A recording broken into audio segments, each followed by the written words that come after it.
Welcome to our new election preview report. And today we focus on these upcoming primaries we have right around the corner on March the 3rd. And the two big states having primaries are Texas and North Carolina.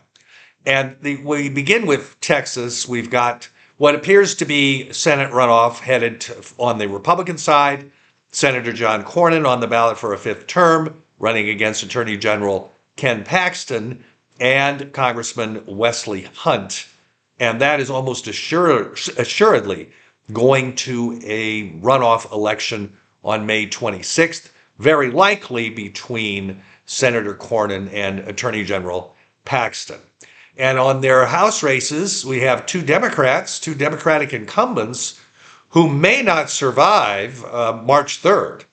In the 18th district on this new map that the Republicans designed, you have veteran Congressman Al Green and new Congressman Christian Menefee. And you'll remember Menefee won the special election on January 31st to replace the late Sylvester Turner.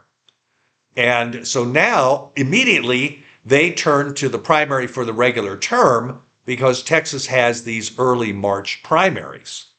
And we see polling suggesting that even though Al Green has 65% of the constituency in this new 18th district in Houston, Christian Menefee has a big lead in the polls that have been released. So there's a very real possibility that we'll see an outright win on Tuesday night, March 3rd, for Christian Menefee over veteran Congressman Al Green. And then if we head up to the Dallas area, the new map was not kind to freshman Congresswoman Julie Johnson, and she is running in a new district there, one that was left open by the retirement of Congressman Mark Vasey. So Julie Johnson hopped into that seat because her previous 32nd district now is a Republican seat that stretches from Dallas into East Texas. So if we look then at this Democratic primary, we have a surprise entry right at filing time that instead of running for the U.S. Senate, Colin Allred, the former congressman and 2024 U.S. Senate nominee against Ted Cruz, hopped into this 33rd congressional district race. And the early poll that came out on that race showed Allred way ahead. And so therefore, Julie Johnson's tenure in Congress may be limited to just one term, and that race will likely be decided on March 3rd without a runoff. And if we look at the most endangered Republican in the House, in the Texas delegation, is Congressman Tony Gonzalez from the district that stretches from San Antonio all the way to El Paso. And this is a rather not only bizarre, but a tragic situation personally in this district. One of the congressman's aides had committed suicide, and doing so by lighting herself on fire here several weeks ago. And it's coming to light. It was always assumed, but it is coming to light now by that late woman's husband that she was having an affair with Congressman Gonzalez. And there's some pretty convincing evidence that that was true, though he, of course, denies that. But he survived a runoff election in 2024 by just 354 votes. And now he's got the man who he just beat in that runoff 2 years ago, Brandon Herrera, back in for another run, and former Congressman Kiko Canseco, who represented that district for a term about 10 years ago. So this will be certainly a race to watch.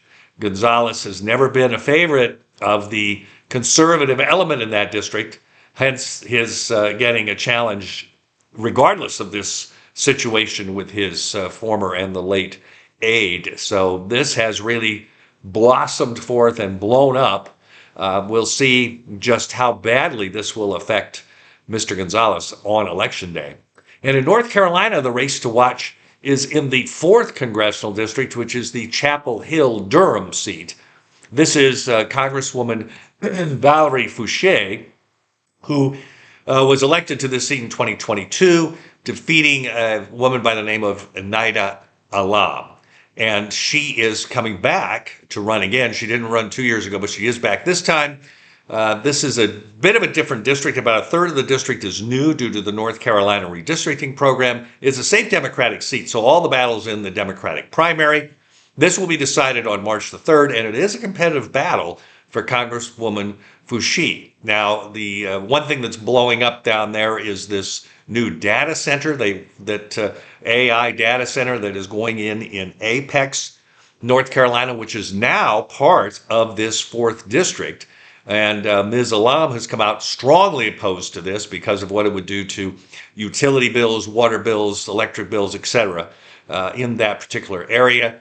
And there's been $1 million outside independent expenditure on Alam's behalf against Congresswoman Foushee. So this is a race to watch come March the 3rd. So we will have a very active March 3rd Democratic and Republican primary. With that, I'm Jim Ellis.